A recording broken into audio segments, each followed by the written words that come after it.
News 360.tv से मैं हूं जावेद नूर। इस वक्त किबला अयाज चेयरमैन इस्लामी नज़रियाती कौंसिल हमारे साथ मौजूद हैं।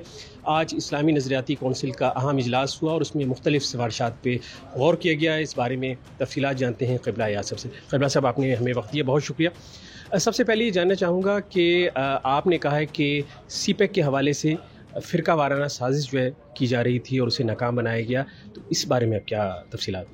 ये जो हुआ गिलगित बल्तिस्तान में 17 मई से 21 मई तक कि नौबत आई मुबाहले तक, यानी आग में कूदने की हद तक नौबत आई, तो ये इसका मतलब ये है कि बहुत ज़्यादा इश्तियाल की कैफियत थी।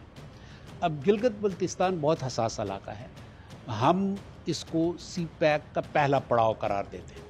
जब गिलगित बल्तिस्तान में अमन ना हो तो CPEC के काफ़िले कैसे उतरेंगे पाकिस्तान के अंदर?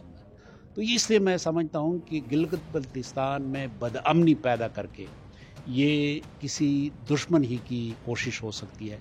पाकिस्तान का कोई दोस्त, कोई मुहब्ब वतन आदमी, इंसान ये काम नहीं कर सकता और ना इसको बर्दाश्त कर सकता। अच्छा, 8 अरकान आज सुबुकदोश हो रहे हैं इस्लामी नज़रियाती कौंसिल के। इससे पहले 12 अरकान की तकर्री हुई, तकरीबन 5 माह की ताख़ीर हुई। तो इस हवाले से आप समझते हैं कि क्यों ये ताख़ीर होती है, और क्या आपने जो 8 अरकान आज सुबुकदोश हो जाएंगे तो उनके नाम आपने वज़ारत जो है क़ानून को भिजवाएं इस हवाले से? ये जो 8 अरकान आज सुबुकदोश हुए 31 मई को असल में हो रहे हैं, ये वो हैं कि जिसमें आइनी तौर पे 2 जजेस हैं, एक कम अज़ कम खातून है, माहिरीन मईशत, माहिरीन तालीम, माहिरीन मुआशी और मुआशरती मामलात और माहिरीन तालीम। तो ये एक लिहाज से टेक्निकल लोग हैं, तो इनके लिए लिस्ट तो तैयार है, इंशाअल्लाह अनकरीब हम भेजने वाले हैं। उम्मीद है जल्द इनकी तकर्री होगी।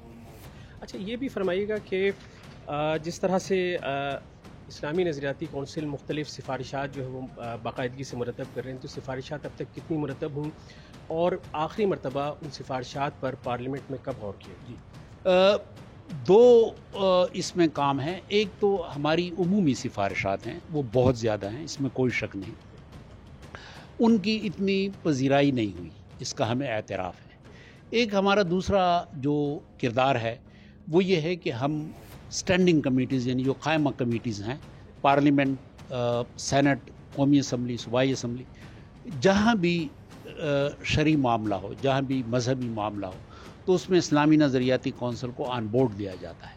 तो अब तक जितनी भी कानून साजी पिछले 3 साल में हुई है, इसमें तो इस्लामी नज़रियाती कौंसिल को कानून साजी के अमल में बाकायदा हिस्सा, बाकायदा यानी ऑन बोर्ड रखा गया है और उस कानून साजी में हमारी राय शामिल है।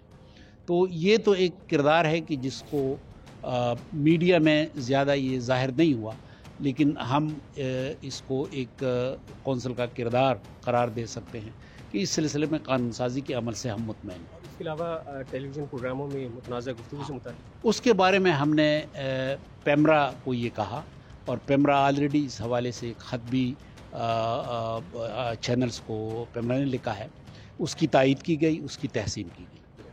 अच्छा, इसके अलावा ये फरमाइएगा कि एक कुछ सिफारिशात आपके पास आई थी कि जो जुमे के खुतबात हैं उन्हें मुरतब किया जाए, उसके हवाले से कितने खुतबात जो है मुरतब किए गए नमाज जुमा के हवाले से, और क्या वो इख्तियारी होंगे या वो खुतबात जो फ़ाइनल होंगे उन्हें लाजमी तौर पर जो है वो शामिल किया जाएगा जुमे के खुतबात? सदर मुमलिकत की ख्वाहिश थी और हमने उस पर काम किया, ये इख्तियारी होंगे।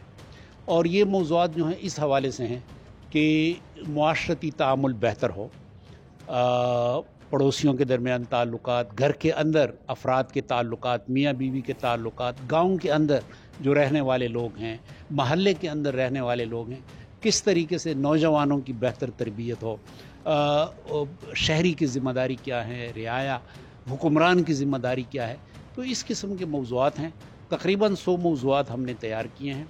अब इस बात की ज़रूरत है, आज इब्तिदाई मुसवदा मंजूर हो गया, अब हम इस पे मौज़ूआती एक तरतीब बनाएंगे और फिर उन पर रहनुमा निकात बनाएंगे। तो आपके क्या सिफारिश है कि लाजमी तौर पे जुमे के खुतबे में शामिल या इख्तियारी हैं, लेकिन हमारी ख्वाहिश ये होगी कि उलमाए किराम को ये बता दिया जाए, मेंबर व महराब के जो हामिलीन हैं, कि उनका किरदार मुआशरे में बहुत अहम है, बहुत बुनियादी है। एक बेहतर मुआशरत के क़याम के लिए उनका रोल जो है वो उसकी तरफ लोग देखते हैं, تو ان کو اس سلسلے میں اپنا کردار ادا کرنا